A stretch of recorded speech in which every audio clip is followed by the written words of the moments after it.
Mi nombre es Nicola Alison Basilio Laureano. Esta es la asignatura de Neuropsicología. Mi docente se llama María Lucía Vaquerizo Sedano.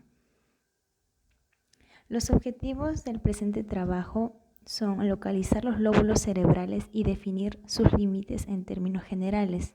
Además, describir la localización general de la sustancia gris y blanca en el cerebro y la médula espinal. Como punto 3 es identificar los componentes del tronco encefálico. Punto 4, explicar cómo se organiza el sistema ventricular y localizar sus componentes.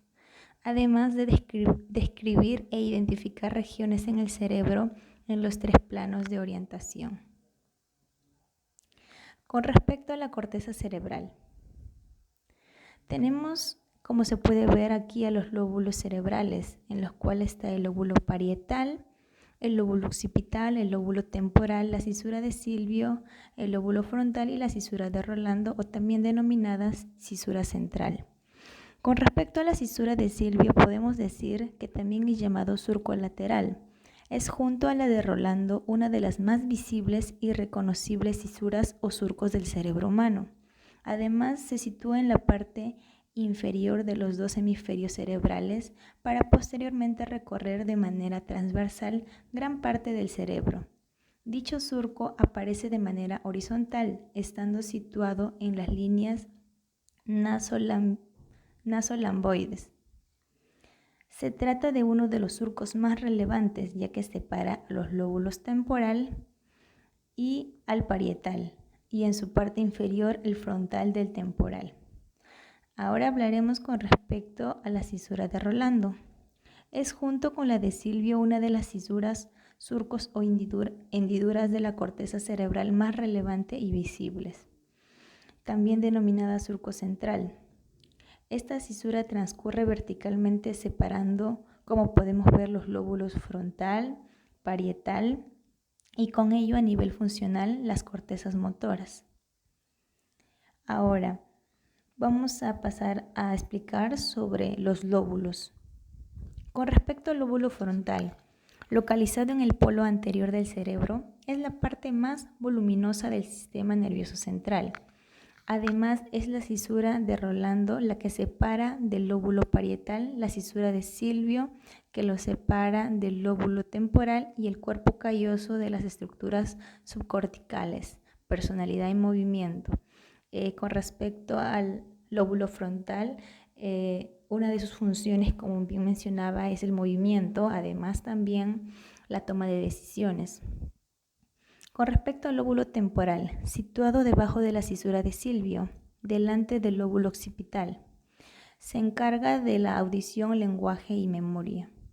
Con respecto al lóbulo occipital, ubicado en la parte posterior e inferior del cerebro, por detrás de los lóbulos temporal y parietal, este es encargado principalmente de la visión, ya sea la comprensión visual.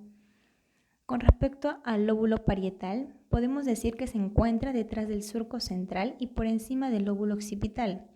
Es la cisura de Rolando que separa del lóbulo frontal, la cisura de Silvio que separa del lóbulo temporal y la fisura longitudinal medial que divide los 2 hemisferios.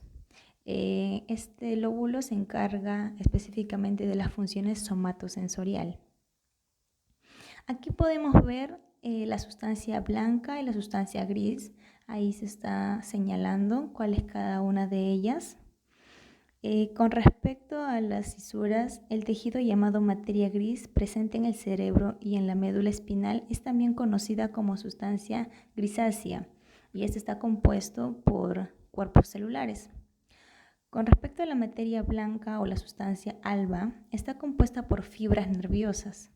En el cerebro, la banda cortical es la banda cortical consiste en que la materia gris se encuentra externa a los tractos de la materia blanca. En la médula espinal, la sustancia blanca rodea al núcleo espinal de la materia gris. La micrografía se tiñe de mielina y esto produce que la materia blanca de la mielina parezca de un color oscuro. Como podemos ver aquí, la sustancia blanca en la médula espinal es la que rodea el núcleo espinal. La sustancia gris en el cerebro La banda cortical consiste en materia gris y se encuentra externa a los tractos de la materia blanca. Además es importante, como ya mencioné, que la micrografía se tiñe de mielina, lo que hace que la materia blanca de la mielina parezca oscura. Ahora vamos a hablar acerca de la médula espinal. Esta imagen es tomada en el Museo del Cerebro. Es una larga y frágil estructura tubular que comienza al final del tronco del encéfalo y continúa hasta casi llegar al final de la columna vertebral. Además está constituida por nervios que transportan los mensajes entrantes y salientes entre el encéfalo y el resto del organismo. La médula espinal, al igual que el encéfalo, está recubierta por 3 capas de tejido: las meninges, pía madre, aracnoides y dura madre. Aquí vamos a ver la vista posterior del tronco encefálico. Se encuentra por el tálamo, mesencéfalo, el ponte, el cuerpo pineal, el colículo superior, el colículo inferior, como está señalado, el pedúnculo cerebelar, la superficie de corte, el cuarto ventrículo.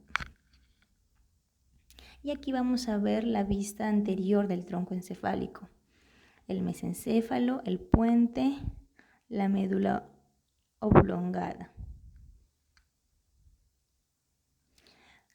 Con respecto al sistema ventricular, el sistema ventricular segrega un líquido, y este líquido, está compuesto en sí por el líquido cefalorraquídeo, lo que se puede ver de azulito. Entonces, este consta de esos espacios, ¿no? El líquido cefalorraquídeo, ¿qué es? Es producido por aquellas células ependimales del piezo coroideo que recubre los ventriles. Y vamos a definir los ventriles. Los ventriles actuarán como puntos de referencia importante, ayudándonos a comprender las relaciones espaciales dentro del cerebro. Ahora, con respecto al sistema ventricular, este consta del ventrículo lateral, el cual está dividido en 2, el acueducto cerebral. Este acueducto pues es el que sirve es de conexión entre el cuarto ventrículo y el tercer ventrículo, y el tercer ventrículo es la línea media. Ahora, el ventrículo lateral, acueducto cerebral, cuarto ventrículo y tercer ventrículo vienen a ser las partes del sistema ventricular. Ahora pues veremos acerca de los planos. Con respecto al plano coronal, o también llamado corte coronal, es el corte que se realiza a través de la línea longitudinal media que pasa por las orejas. Su nombre se debe al cruce que hace por la sutura coronal. Sus cortes se observan desde atrás. Además hemos ubicado también ciertas partes como son el ventrículo lateral, el cuerpo calloso, el tálamo, el cuerpo mamilar, el putamen, la lámina medular interna, la lámina medular externa, el círculo frontal medio y el surco de ángulo.